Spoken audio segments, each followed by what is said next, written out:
1884 में स्वामी विवेकानंद के पिताजी का स्वर्गवास हुआ और उनके जाते ही घर की स्थिति खराब हो गई। जिन लोगों से उनके पिता ने कर्जा लिया था वे बार बार घर पर पैसे मांगने आने लगे और उनके पैसे चुकाने में घर की सारी पूंजी चली गई। उनकी चाची ने उनके परिवार को घर से अलग कर दिया। अब 7 सदस्यों के परिवार का भार नरेंद्र स्वामी विवेकानंद के ऊपर आ पड़ा था। नरेंद्र उस समय लॉ के प्रथम वर्ष में था, पर घर की परिस्थितियों को देखते हुए उसने लॉ की पढ़ाई छोड़ दिया और नौकरी की तलाश करने लगा। घर की परिस्थितियां इतनी खराब हो गई थी कि कभी कभी दिन में एक बार ही भोजन हो पाता था।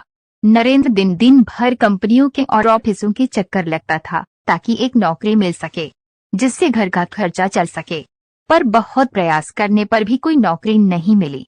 नरेंद्र उस समय बीए पास था, इसलिए अधिकारी वर्ग के पदों के लिए आवेदन करता था, पर जब उसे कोई नौकरी नहीं मिली तो फिर उसने क्लर्क के पदों पर भी आवेदन करना प्रारंभ कर दिया।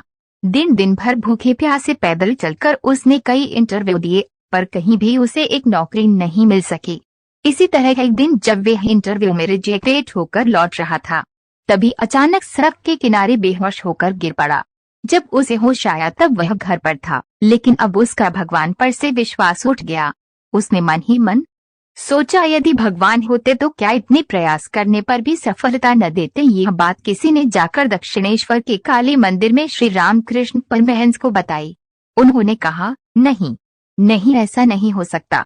तुम नरेंद्र से मेरे पास आने के लिए कहना। कुछ समय बाद नरेंद्र रामकृष्ण परमहंस के पास आए तो उन्होंने मंदिर में मां काली की प्रतिमा के समक्ष जाकर कुछ मांगने के लिए कहा।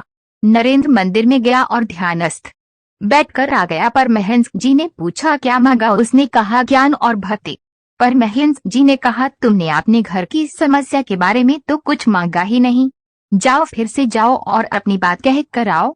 ऐसा 3 बार हुआ, पर यह पूछने पर कि उसने क्या मांगा एक ही जवाब मिलता, ज्ञान और भक्ति। परमहंस जी ने कहा, तुम अपनी समस्या के बारे में क्यों नहीं कुछ मांगते? नरेंद्र ने उत्तर दिया, क्या ईश्वर से इतनी तो चीजें मांगूं? परमहंस जी मुस्कुरा रहे थे और समझ चुके थे कि नरेंद्र का ईश्वर से विश्वास नहीं उठा है। वह निराशा के कारण ऐसा बोल गया। यही नरेंद्र आगे चलकर स्वामी विवेकानंद हुए और शिकागो में दिए अपने भाषण से संपूर्ण विश्व में विख्यात हुए।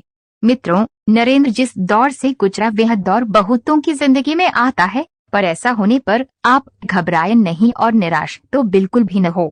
ईश्वर ने आपके लिए कुछ और सोच रखा है। सोचिए, अगर स्वामी विवेकानंद की एक क्लर्क की नौकरी लग जाती तो क्या होता? आज हम जिस रूप में उन्हें जानते हैं शायद उस रूप में नहीं जानते। इसलिए ईश्वर पर विश्वास रखो और सदैव अपना लक्ष्य प्राप्त करने के लिए प्रयासरत